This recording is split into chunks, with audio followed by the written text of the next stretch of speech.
Kristu inkosi.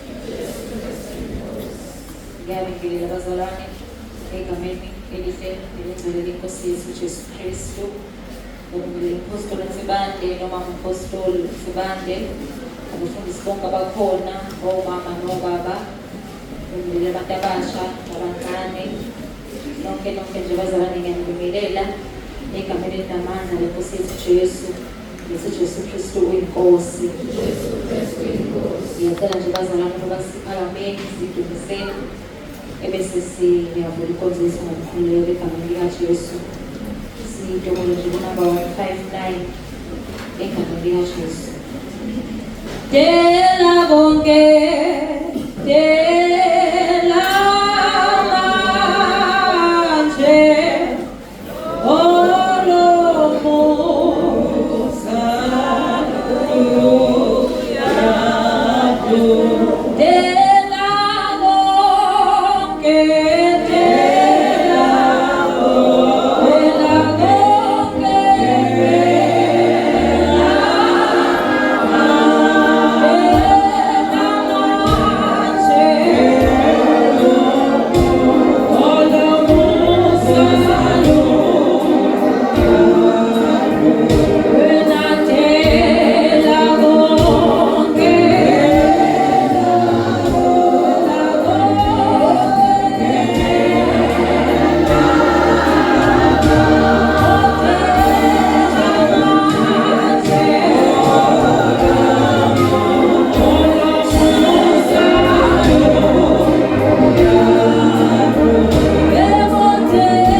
abahlanu egameni likaJesu.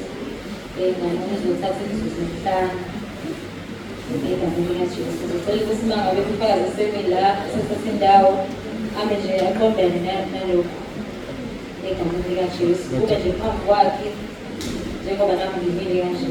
Batshele sebefikile abakuboni ngoba hlezi phansi. Batshele sebele. Ngiyacela umfakazi abahlanu bazalwane bezokuma nje la. Ngihlale phansi sebekhona egameni likaJesu. Ngizohlabelela nje basukume. Ayangibonanga ofana naye.